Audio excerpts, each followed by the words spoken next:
이렇게 바쁘신 와중에 여기까지 와주셔서 제가 거기에 대한 보답을 잘 할 수 있을지 모르겠습니다. 아까 소개하신 분이 말씀했듯이 이번 강의는 원전 강도 이안이기 때문에 두 가지 측면에서 강의를 하려고 합니다. 하나는 여기에 원전을 이미 보신 분도 계시고 또 설령 원전을 안 보신 분도 계실 것을 두 층으로 생각을 해서 원전을 보신 분이라면 8주 동안에 사서의 전반적인 개요를 다 정리할 수는 없겠지만 그래도 사서의 중요한 개념은 다시 정리를 하는 입장에서 강의를 할 것이고, 또 하나의 측면은 원전을 많이 보지 않으신 분이라면 앞으로 원전을 보는데 길잡이가 되어 주었으면 하는 그 입장에서 강의를 하려고 합니다. 먼저 강의에 앞서서 말씀드리고자 하는 것은 8조를 가지고 사설을 모두 개념을 정의한다는 것은 너무나 시간이 촉박한 것입니다. 그래서 최소한 좀 하려고 생각합니다만은 그 시간상의 문제가 좀 많이 있을 것 같습니다. 오늘 대학을 전체를 하려고 하거든요. 그런데 대학에서 경문 1장에 대한 부분과 경문에 나오는 1장에 나오는 삼강령 8조목과 삼강령 8조목이 전 10장으로 나열된 관계까지를 말씀드리려고 하는데 2시간만으로는 아마 많지는 않을 것입니다. 그래도 가능하면 한 대까지 하고 정 안 되면 내일 조금 더 하더라도 그렇게 하겠습니다. 그러면은 그 강의에 앞서서 저희가 사서 개념을 정의하기에 앞서서 먼저 몇 가지 한두 가지만 정리하고 대학으로 들어가려고 합니다. 우리가 대학을 들어가기에 앞서서 아셔야 할 것이 있다면 그것은 뭐냐면 이 사서에 대한 먼저 중요성을 먼저 아셔야 한다는 것입니다.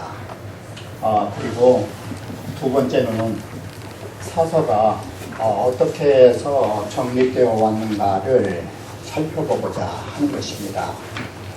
그리고 나서 우리는 이 대학에 관한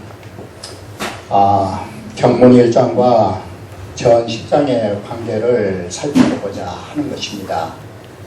앞서도 말씀드렸듯이 대학이라고 하는 것은 이 경문 1장과 전 10장의 관계로 되어 있는데 경문에서 나오는 삼강령 8조목을 하나하나 분해해서 전 10장으로 만들고 있다는 것입니다. 바로 이 두 개의 관계에 대해서 오늘은 주로 설명하게 되어질 것입니다. 대학을 우리가 보기에 앞서서 사서의 중요성에 대해서 간단하게 제가 두 가지 측면만 말씀드리고자 하는 것입니다. 원래는 당연히 강의할 순서를 잡는다면 사서가 어떻게 해서 사서가 오늘날의 교재로 정립되었는가를 보고 거기에서 나오는 중요성을 살펴봐야 하는 것이 논리의 타당성이긴 하지만 우리는 먼저 이해를 쉽게 하기 위해서 먼저 사서의 중요성을 말씀드리고자 하는 것입니다.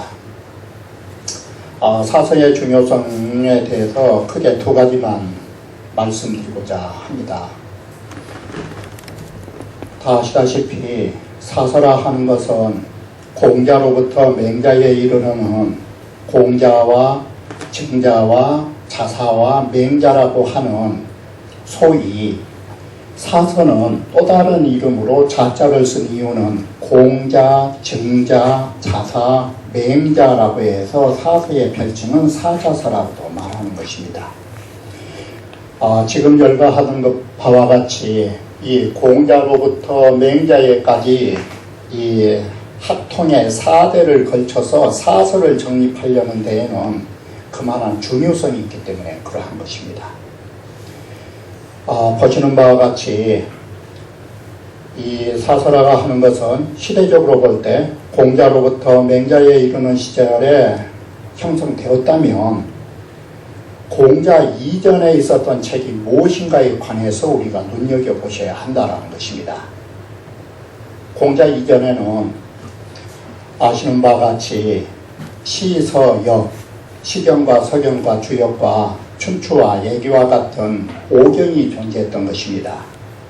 그런데 오늘날과 같은 오경도 아니었던 것입니다. 예를 들면 시경만 하더라도 우리가 보고 있는 것은 312편이라고 해서 300편이라고 하죠. 그런데 공자가 살아왔을 적에 공자가 손대기 이전의 시경은 3000편이 넘은 것입니다. 지금 우리가 보고 있는 시경은 10분의 1로 줄어든 것입니다. 이게. 자, 이와 같이 시경만 그런 게 아니라 서경도 그러했고 좌전 춘추라고 하는 것도 마찬가지인 것입니다. 제가 지금 이 말씀을 드리고자 하는 것은 뭐 때문이냐면, 그렇다면 시경이나 서경이나 주역이라고 하는 것이 공자 손대기 전에 상황은 어떠했을까를 생각해 보셔야 된다는 것입니다. 바로 우리의 유서는 칠서며 때에 따라서는 오서, 오경으로 나뉘고 있지만 공자 이전에 오경이라고 하는 거 제대로 정리되지 않은 상태였던 것입니다.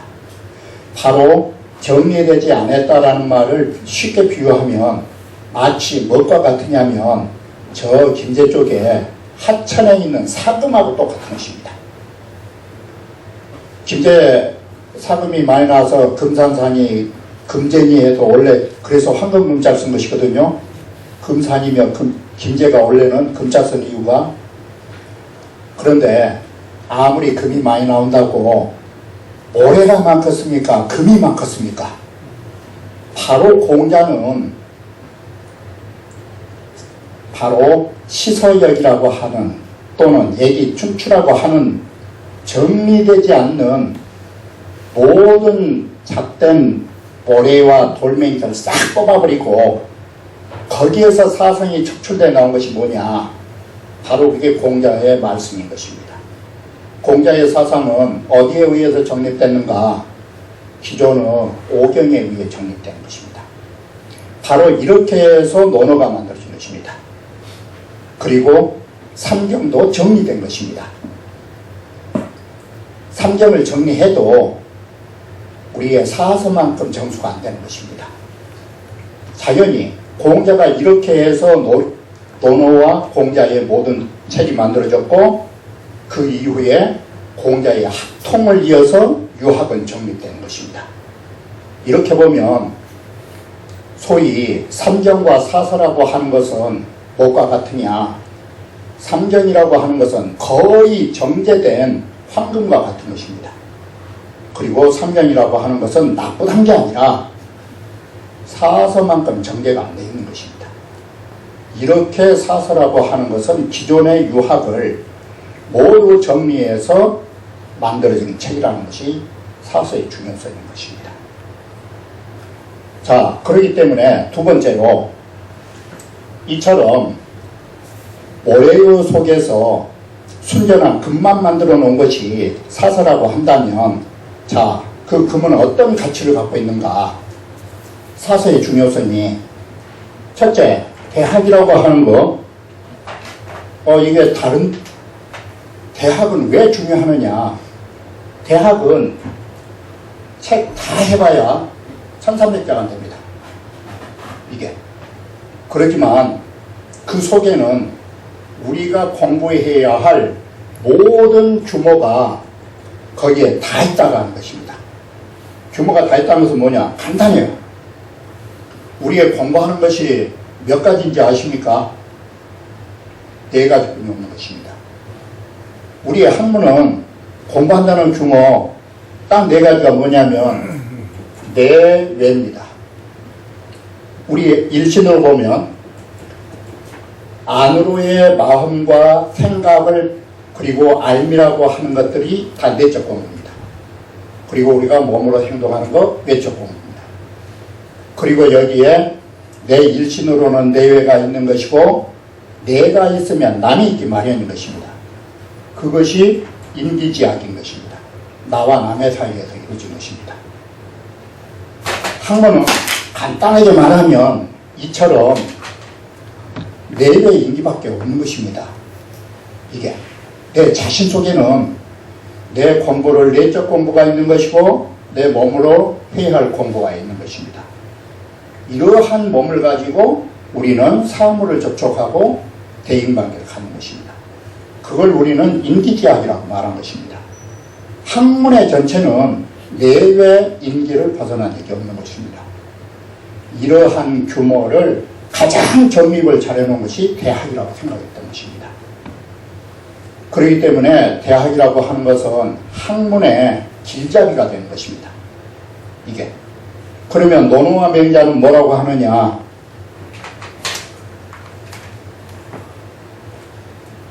이 칠판이 항상 조심해서 써야 하는 칠판입니다. 이렇게 좀 흔들려지기를 해가지고요. 논어는 뭐라고 하는가 하면, 논어는 한마디로 이 고년이라고 하는 것입니다. 고년이라는 것은 뭔 말이냐면 모든 잣대가 되는 것입니다. 앞에 말씀드렸던 것처럼 우리 학문은 내외 인기를 벗어나지 않는 것입니다. 안팎과 너와 나의 관계 속에 이루어진 것입니다. 그 전체의 규모를 설정해 놨다면 논어와 맹자는 어떤 것이냐? 준칙이 되는 것입니다. 잣대가 되는 것입니다. 이게 이렇게 해서 논어와 맹자는 사서에 있어서 준칙 딱 그런 것입니다. 이게 모든 내 자신을 닦아가고 남을 대하는 데에 잣대가 되는 것입니다. 바로 이것이 우리에게 중요한 것입니다. 그래서 여기에서도 특별히 나눈다면 논어에서는 이 함양을 주로 하는 것입니다. 함양을. 다시 말하면 논어에서도 물론 의리의 성찰이 부족하다는 건 없습니다. 그렇지만 중점이 함양과 우리는 존향이라고 하는 것입니다. 우리의 몸을 길러나가는 것입니다. 그런데 맹자로 가면 맹자 첫 구절이 뭘로 나오느냐? 첫 구절이 바로 의리지변입니다. 하필할 리 있고 여유 인의인이다. 왜 하필이면 부국간변만 말씀하십니까? 인의가 있을 뿐이라고. 그게 의리지변입니다. 자, 이렇게 해서 우리의 공부는 내 자신을 길러가고 우리는 사물에 대처할 때 의리를 구별하는 것입니다. 이 기준이 논맹에서 이루어진다고 하는 것입니다. 이렇게 해서 학문의 규모가 설정되고 우리가 해야 할 잣대가 만들어지면, 자, 아까 봐보십시오. 대학이라는 게 뭐냐? 이거 입학서입니다. 학문에 처음 들어가는 자에 그린 것입니다. 그러면 논어와 맹자에 의해서 여러분이 우리의 지표를 만든 것입니다. 고명을 만든 것입니다. 그러고 나면 이 사람은 이제 뭘로 해야 됩니까? 학문을 다 깎고 이렇게 인격이 완성되면 그 다음에는 배웠던 것이 남에게 전해줄 때는 학문을 전했다고 말합니까? 학문을 전했다고 말 않습니다. 그건 전도라고 말합니다. 이게 도를 전하는 것입니다. 이게 중요합니다. 이렇게 해서 바로 이 사서라고 하는 중요성이 처음 공부를 시작해서 우리가 그 완성된 공부를 후학에게 그리고 후세에게 전하는데 그 목적을 두는 것입니다. 이처럼 사서는 공자의 시작으로부터 오늘날에 이러한 사상의 중요성을 갖게 된 것입니다. 바로 이러한 생각을 북송대의 이천과 남송대의 주자는 머릿속에 그리고 있었던 것입니다. 이게 바로 이러한 중요성을 정립하기 위해서 어떠한 과정이 이루어진가를 우리는 살펴봐야 된다는 것입니다. 그러시면 자 우리가 지금은 사서가 한문 배우는데 교과서가 되어 있죠. 그런데 이것이 송대 이전에도 그러신지 아십니까? 그렇지 않습니다. 한나라 때부터 박사가 설치돼도 대학과 중용 박사가 없습니다. 논어 박사는 있어도. 그때 칠경 박사가 생겨지거든요. 그럴 때에 이 후한 때 정현님만 보더라도 정현마윤이라 해서 그 훌륭한 정현만 보더라도 이 정현만 하더라도 정현이 말한 칠경이 뭔지 아십니까? 7가지 경서가 여기에 시서, 역, 애기, 춘추까지가 5경 잡아놓고 여기에 들어간 것이 뭐였냐면 논어하고 효경이 들어가 있었던 것입니다. 여기에. 그러니까 환대 때만 해도 대학, 중용, 맹자 이게 교재가 안 된 것입니다. 특히 맹자는 금서입니다. 맹자는 왜 금서냐? 맹자의 사상이 역성혁명이 주가 된 것입니다. 천자라는 거 민심 이루면 뭐라고 그랬느냐? 맹자가 역성혁명을 하기 위해서 필부라고 그래요. 천자라고도 안 해요.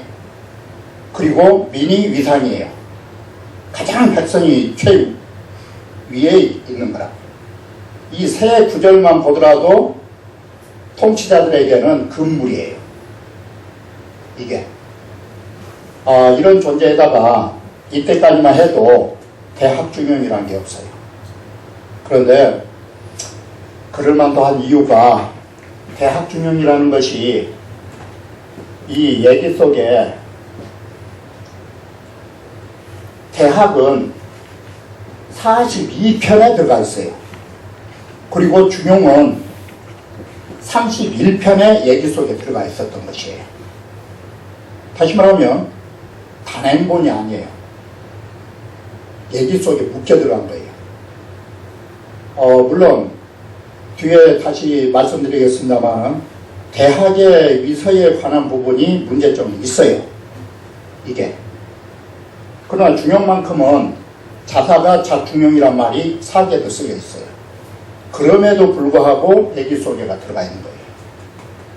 이게. 바로 이렇게 해서 후한 당시만 해도 후한 당시가 아니죠. 바로 북송대 이전까지는 대학중용이 단행본화가 되질 않았어요. 그래도 대학과 중용에 눈여겨본 사람이 누구였느냐? 그게 한퇴지예요. 한퇴지가 원도에서 뭘 썼냐면 소위 도가 무엇인가에 규명하는 원도를 쓰면서 거기에서 대학을 쓴 것이에요. 대학을 썼는데 평천하로부터 8조목을 썼는데 원도에서 뭐가 빠지느냐? 경물치지가 빠져 있어요. 이따 그 경물치기가 빠진 이유는 뒤에 말씀드리기로 하고, 그래도 이 도학을 전수하는 데에 중요하다라고 대학을 원도에 써준 것만 자체도 대학에 대한 관심도예요. 그것은 도학의 전수에 지대한 공이 있는 것입니다. 이렇게 해서 대학이 한퇴지로부터 사실은 관심을 받기 시작한 것입니다.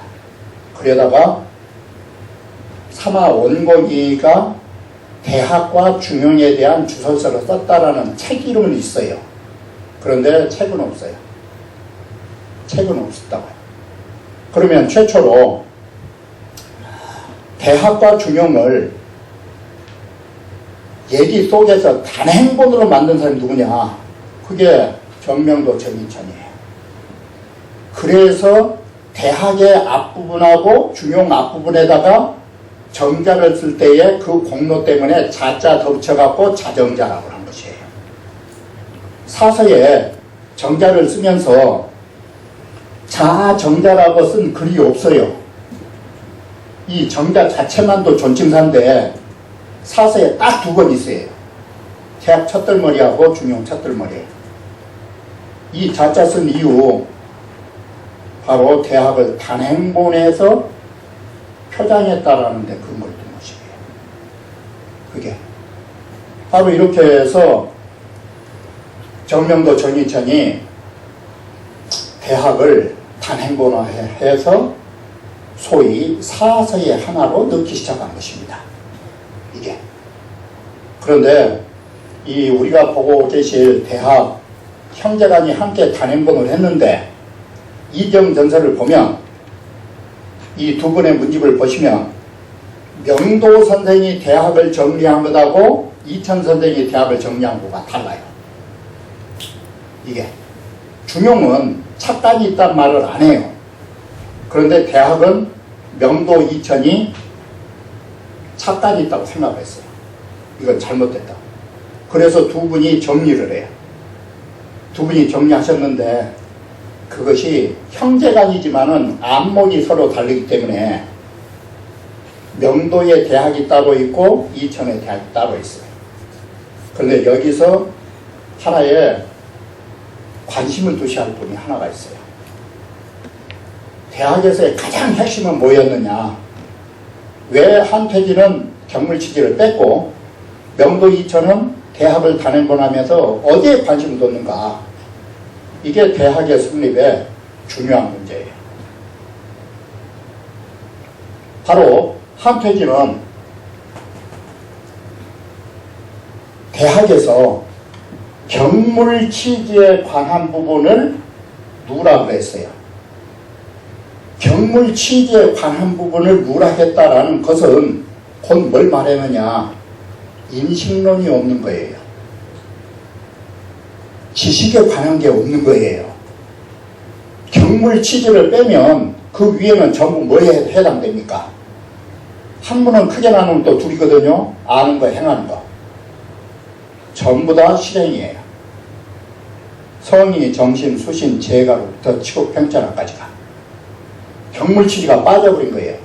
그래서 주자는 한퇴지에게 어떤 비판을 가하느냐. 경물치지가 빠져버리니까 이게 뭐가 빠져버린 것입니까? 첫 머리가 빠져버렸죠. 그래서 한퇴지의 학문을 부두지학이라고 해요. 첫 머리가 빠져버린 그 학문이라고. 이게 주자가 이렇게 비판하고 명도 이천이 가장 관심 둔 부분이 어딘지 아십니까? 인식론이에요. 이 인식론이라고. 경물치에 관한 인식에 관한 방법이에요. 여기에서 우리는 다시 육아에서 말하는 인식에 관해서 다시 생각을 해보셔야 돼요. 여러분께서 노노맹자를 그리 많이 보셨지만 공자께서 인을 그렇게 행하는 방법을 그렇게 많이 들으셨고 학문 하면서 공자가 맨날 하시면 학문 소리 빼는 거 없잖아요. 자, 가장 쉽게 보시려면 우리는 여러분들이 책의 성질을 보실 때 뭘 보신지 아십니까? 책은 개곤 제1의예요. 책을 딱 한 장을 넘기면 첫 페이지가 그 책에 가장 핵심이 되는 뜻을 담고 있는 것이 첫 구절이에요. 그렇게 해서 다시 생각을 해보세요. 칠서를 여러분이 한번 다시 생각해 보세요. 우리 칠서는 책을 펼치는 그 순간 그게 전체예요. 대학 3강년이에요. 중용 뭐예요? 현명지 성유, 솔성지 유도요, 수도지 교라고 성도교 삼자예요. 이게 중용 전체예요. 그러면 논어하면 뭡니까? 이 지구상의 성자가 첫 페이지에다가 배우락자로 시작하는 논어뿐이 없어요. 동서양을 막론하고. 그것은 곧 뭘 의미하느냐. 공자가 평생 학문을 위주로 하신 분이에요. 그리고 공자께서는 선천적인 기질을 좋아하네요. 후천적인 학문을 좋아하셨지. 이게 공자예요. 이게 논어의 전체예요.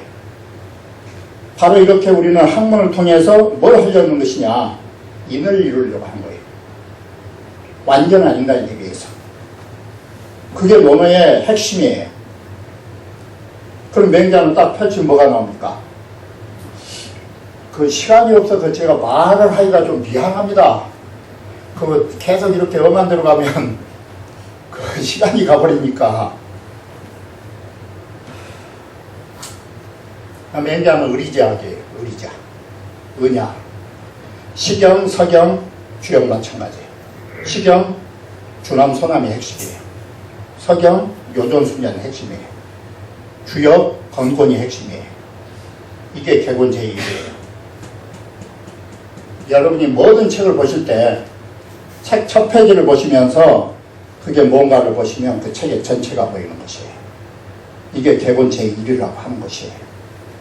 자, 지금 이 장항설을 내가 해놓은 것은 뭘 말하려고 하느냐. 공자가 책 첫머리에서 학문을 말하고 맹자가 의리를 말하고 있지만 여러분이 한번 다시 생각해봐요. 논어에서 학문을 통해서 제대로 어떻게 해야 도통한단 말 들어보신 적 있어요? 없어요. 그리고 공자 당시나 맹자 당시에 오도란 문자도 없어요. 육아에. 도 깨달았다? 그건 불가문자예요. 우리 육아에서는 조문도면 석사라도 가이라고 해서 아침에 도를 들으면 할 때 도 깨달은 것을 듣다고 생각을 했어요. 거기에 들을 문자는 귀로 들은 게 아니에요. 마음으로 깨닫는 것을 문도로 해석한 거예요. 이게 육아에서 말하는 오도예요. 이게 오도경지라고요. 그런데 아침에 도를 깨달으면 저녁에 죽어도 좋다고 했는데 논어 보실 때 도 깨달은 방법이 어디가 있습니까? 그거 겨우 해봐야 방문양례예요. 그리고 방문양례 끝나면 극기복례예요. 이게 맹자에서 학문에 관해서 말한 거 있지만 맹자 도에 깨달은 부분 신조지 이도돼요. 우리가 학문을 깊이 도에 따라서 역등하지 않고 나아가는 것은 자기 자득지라 내가 스스로 얻고자 하는 거라. 그 정도예요. 우리는 육아가 그렇게 학문을 좋아하고 글을 널리 배우라고 하지만 그 인식론에 대해서 구체적으로 논술된 게 없어요. 그것이. 제 말이 안 믿어지면 다시 한번 봐보셔요. 다시 한번 논어 맹자를 봐보시면 어떻게 하면 도를 깨닫는단 말이 구체적으로 나왔는가 한번 봐보셔요. 이와 같이 육아에서는 오도보다 실천에 중시해 왔어요. 그렇기 때문에 한태지 오도에서도 이 경물치지에 관한, 바꿔 말하면 이 경물치지가 다른 말로 하면 뭔지 아십니까? 경물치지가 구도예요. 도를 깨달아 가기 위한 추구 방법이고, 물격지지 있죠. 경물치지가 완성하면 물격지지로 바뀌죠. 그게 오도경지예요. 그것이. 그런데 여기에 대한 방법론이 한태지 당시에만 해도 정립이 안 돼요. 그래서 명도와 이천이 대학을 정리하면서 관심을 두었던 데가 경물치지예요. 그 부분이. 바로 어떻게 하면, 그래서 최초로 육아에서 하루아침에 도통한 걸 뭘로 쓰신지 알아요? 대학에서 주자는 1조의 화련관통을 썼어요. 하루아침에 툭 튀어서 모든 걸 관통한다. 그런데 이천 선생은 1조 화련관통이라는 문자는 안 썼어요. 그게 탈현이라는 문자를 써요. 1조에. 하루아침에 그건 이제 불교 문자예요. 사실은 화련관통도 울고 이 탈현이라는 말, 모든 것이 벗겨져 온다는 말, 이게 뭔 말이냐면, 이게 어디서 나왔냐면 불가에서 이 칠통이란 말이 있어요. 칠통이라는 것은 뭔 말이냐면, 오칠이 어떻습니까? 새카맣죠? 혼미한 머리를 칠통이라고 해요. 이게 혼미한 머리를. 근데 칠통이 밑바닥이 쫙 빠져보면 어떻습니까? 새카만 것도 밑바닥만 빠져보면 훤하게 보인 것입니다. 그걸 칠통 탈현이라고 쓴 거예요. 그 이천 선생은 탈현이라는 문자를 썼어요. 여기에서 이분들이 맹자께서 화련이라고 쓴 문자나 이 화련이라는 문자나 이 탈자를 쓰는 것이 다 뭔 경지를 말하는지 아십니까? 하루아침에 갑자기 열리면 뭐가 됩니까? 이게 도노예요. 이게 도노법이라고요. 이것이. 근데 육아에서는 도노 점수가 없어요. 점수 도노법이에요. 모든 것은 차츰차츰 공부하다가 어느 날 하루아침에 열리는 것이에요.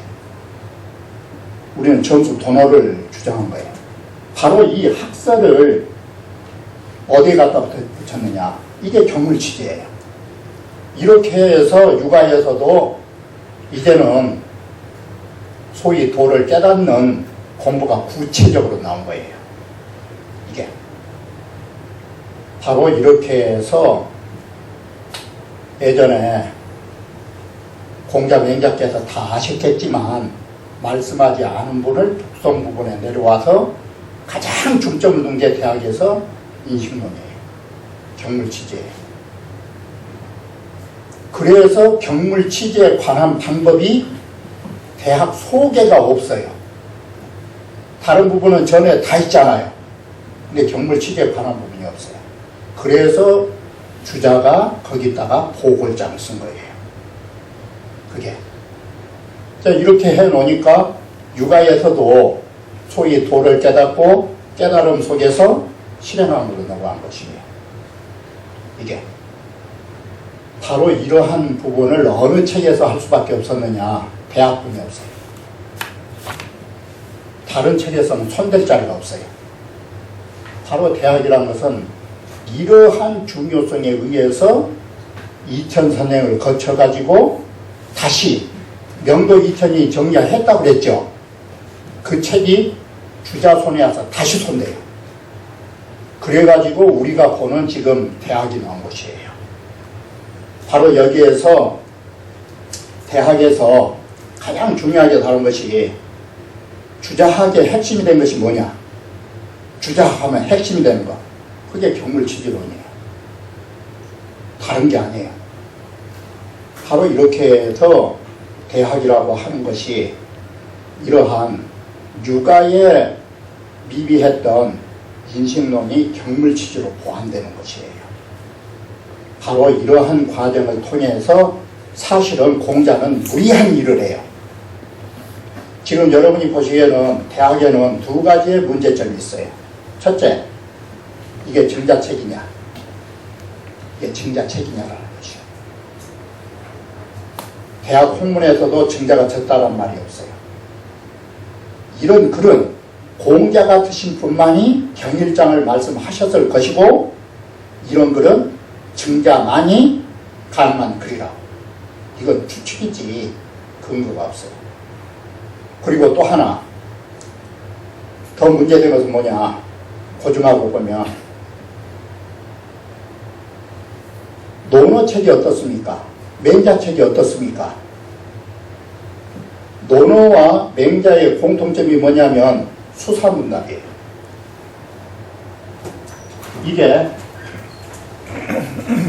이게 동서양에서나 모두 다 초기 책은 제자와 어떤 사건에 따라서 문답한 데서 이루어진 것이에요. 이게 최초의 모든 동서양 책들은 철학서도 마찬가지예요. 문답을 통해서 이루어진 것이에요. 그러면 대학이라고 한 것이나 중용은 이거 뭡니까? 대학하고 중용하고의 공통점이 있고 논어하고 맹자의 공통점이 있어요. 논어와 맹자는 수사문답이 공통점이에요. 이게 바로 대학과 중용이라고 하는 거, 그거 책이 뭔지 아십니까? 입제명편이에요. 입제명편이란 뭔 말이냐면 하나의 주제를 설정해놓고 책명이 붙은 것이에요. 이 입제명편의 문장이 나온 때가 어느 때인지 아십니까? 공자 당시에는 입제명편이 없어요.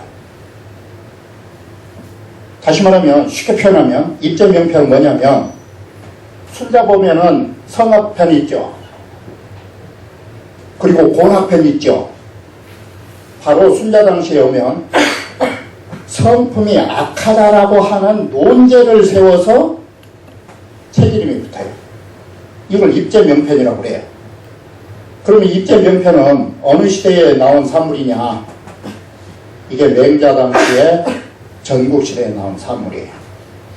전국 이전에는 입제명편에 책이 없어요. 전국시대에 이르러 와서 입제명편이 이루어진 거예요. 이게 공자 당시에는 어느 책을 주제로 해가지고 책을 쓰겠다라는 게 없어요. 이것이 입제명편이라는 것은 바로 전국시대 산물이에요. 그렇기 때문에 대학과 중용이 수사문답입니까? 일단은 문답한 것입니까? 아니에요. 입제명편에 성립합니다. 중용이라는 것을 뭐라고 할 것인가? 중용이란 무엇인가? 명제를 세워가지고 책 이름을 삼은 건 이건 분명히 입제명편이에요. 그렇기 때문에 대학과 중용에서는 제자와의 문답이 없어요. 하나의 논리를 전개했지. 바로 이와 같이 이 입제명편이라는 측면에서 본다면 대학이라고 하는 것이 정자의 저작으로 보기가 힘들어요. 이게 그건 분명히 힘든 거예요. 그리고 주자께서 얼마나 무서운 분인지 아십니까? 이천 선생께서 대학을 정리해서 해놓을 때 경문 1장, 전 10장 문자가 없어요. 주자가 만든 거예요. 204자 경문 1장 그게 주자가 달라는 거예요. 그리고 나머지는 전 10장은 증자가 강의했던 것을 증자 제자들이 서술했다고 딱 만들어 본 것이에요. 그게 주자가 만드는 거예요. 그 아무 근거도 없어요. 주자께서도 그 말을 해요. 공자 아니면 누가 이런 걸 쓰겠냐. 이게. 그래서 방금 말한 대로 경문 1장하고 전 10장 그걸 나눴기 때문에 여러분 책 보실 때 논어는 뭐예요? 논어 집주 그러죠. 맹자도 집주죠. 대학 중용 뭐랍니까? 대학 집주란 문자 쓴 거 보셨어요? 중용 집주란 말 못 봤죠? 대학 중용은 장구예요. 왜 장구인지 아십니까? 주자가 부은장, 장을 구분했고 주자의 해석에 의해서 구절을 분석한 거예요. 그래서 장구예요. 그래서 원래 중용이 33장으로 있었겠습니까? 주자가 만든 것이에요. 이렇게 해서 대학이라고 하는 것이 주자에 의해서 완전히 달라지게 된 것입니다. 그 누구도 우리는 지금 하도 그걸 봐보니까 경문 일장하면 공자, 전시장하면 증자 이렇게 보시고 있었지만 이걸 만들어 놓으신 분은 주자예요. 그렇게 해서 사서의 첫 대목을 갖다는 거예요. 그런데 고중학으로 보더라도 증자 당시에 그때 당시 경제에 관한 관심이 그 정도 크질 않아요. 그런데 대학 전 10장에 가면 경제에 관한 부분이 나와요. 생재유 대도하니 돈을, 재물을 만드는데 큰 방법이 있다. 그게 생지자 중하고 식지자 과하면 이런 경제에 관한 부분이 상당 부분을 갖고 있어요. 그러면 이 경제에 관심을 가진 중국의 역사가 어느 시대였느냐? 국가적으로 관심을 갖기 시작한 시대가 그게 전국시대 아니에요. 그게 전국시대가 아니라고요. 중국 제왕들이 왕조에서 국가경제에 절대적 관심을 가질 때는 한무제의 정벌로부터 시작한 거예요. 그래서 국가경제에 관심을 쏟은 걸로 보면 이건 한무제 이후에 작품으로 본다라고 하는 것이 고등학자들의 논리예요. 내용으로 봐도. 바로 이런 문제점을 갖고 있는 것이 대학이에요. 그런데 대학이 환무제 이후에 나오지 않았던 부송대 사람들의 사서의 정립은 다른 게 아니에요. 바로 대학이라고 하는 것이 학문의 전체적인 규모를 가졌다라는 것. 여기에서 아셔야 할 것은 대학은 규모를 가졌다고 했지 그게 전체는 아니에요.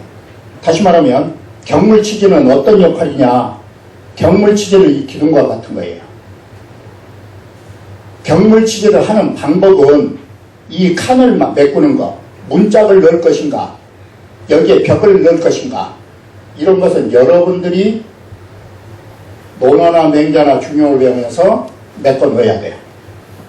대학은 이와 같이 간가예요. 사이간자, 실험가자, 사이사이 8개의 골격만 세우는 것이에요.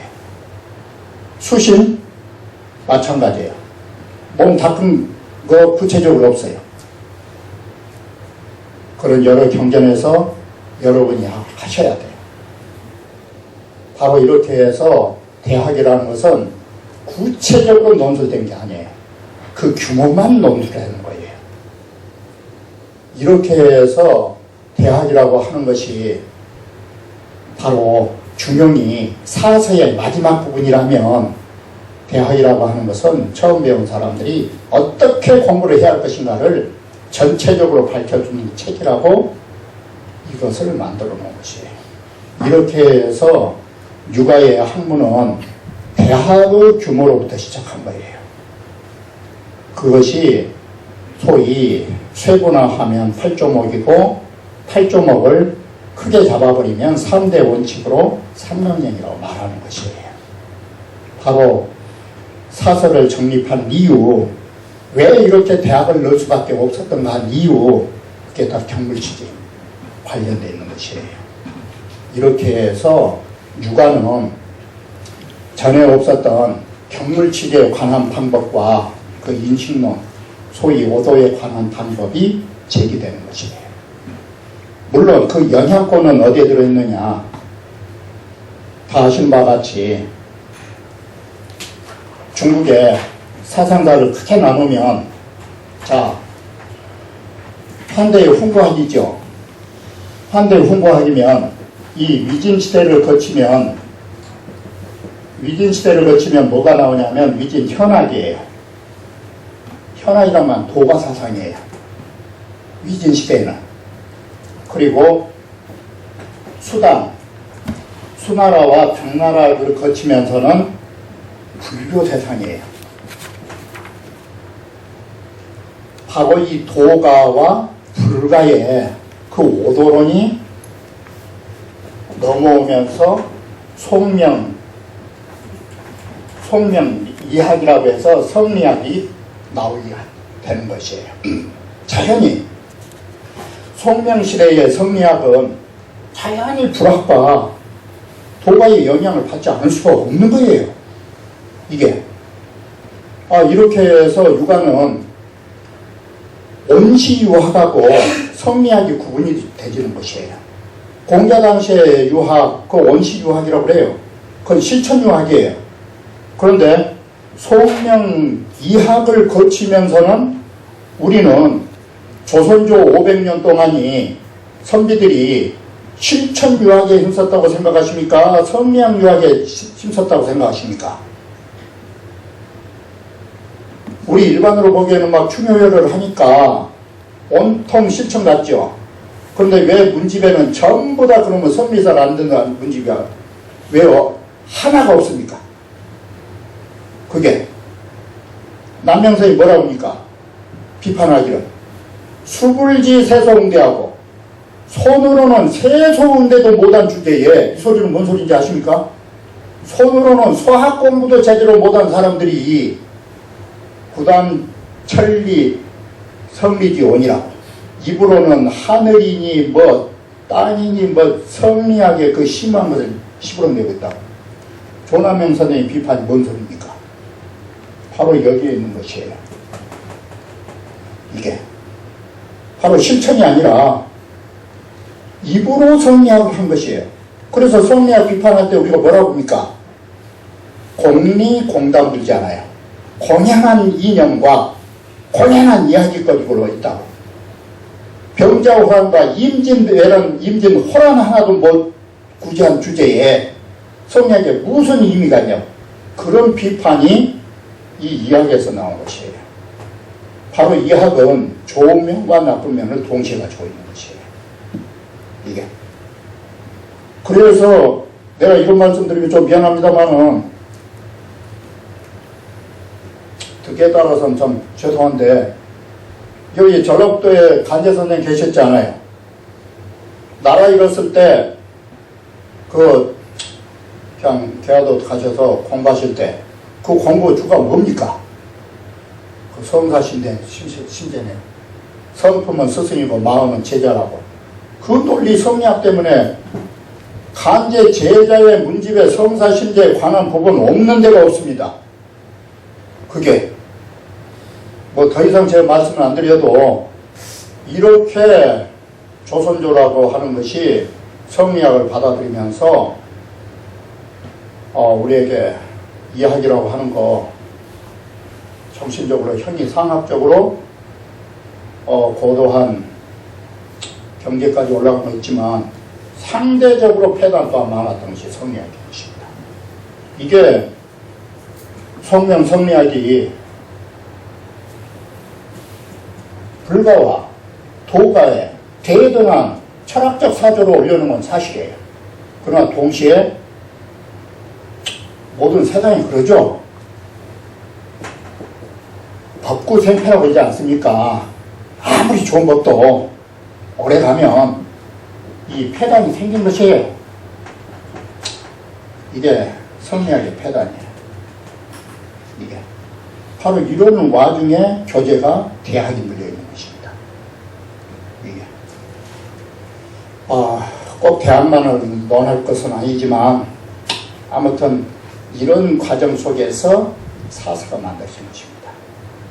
이게 이렇게 해놓고 보니까 사서가 딱 어떻게 됩니까?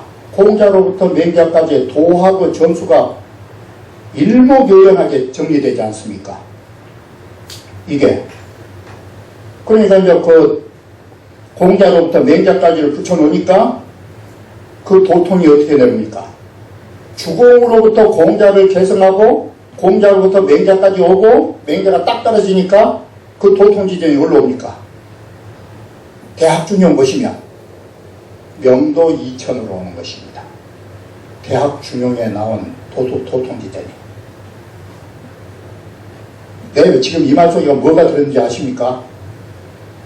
대학 중용을 단행본했다라는 거 단순하게 여러분은 책만 지금 뽑아냈다고 생각하시죠? 천만의 말씀이에요. 대학과 중용 서문에서는 그게 도통지전의 증명이에요. 그게 도통지전의 증명이라고요. 다시 말하면 맹자로부터 끊어졌던 도통은 어디를 통해서 다시 계승되느냐? 성학의 계승이 있어야 될 거 아닙니까? 성인 학문에. 그것이 대학과 중용을 통해서 이루어졌다고 하는 것이에요. 그래서 여러분들이 대학 중용의 서문을 보시면 그 서문은 도학의 전수로 일관되어 있어요.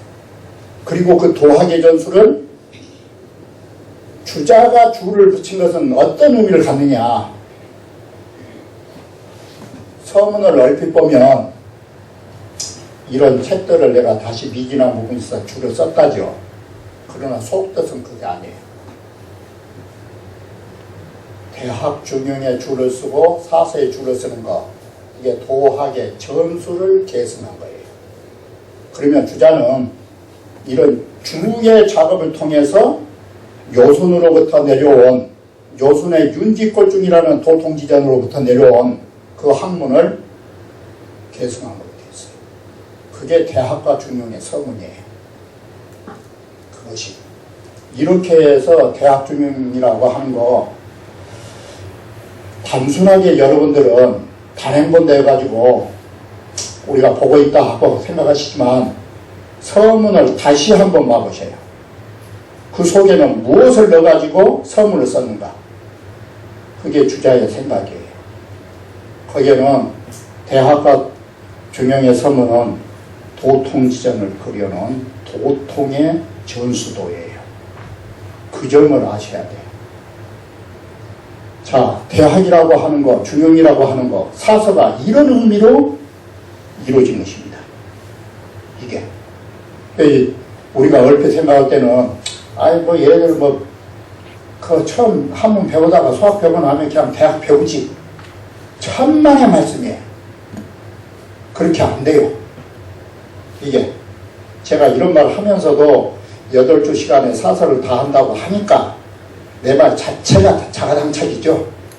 이건 말이 안 되죠. 그래도 아무튼 간에 한 대까지 해보려고 합니다. 잠시 쉬었다가 바로 뒤이어서 삼강령 8조목하고 그 삼강령 8조목이 전하고 연결되면서 성의 정신이라는 것이 어떤 의미로 쓰이고 있는가, 그러한 것을 말씀드리도록 하겠습니다. 그러면 잠시 한 6, 7분 쉬겠습니다.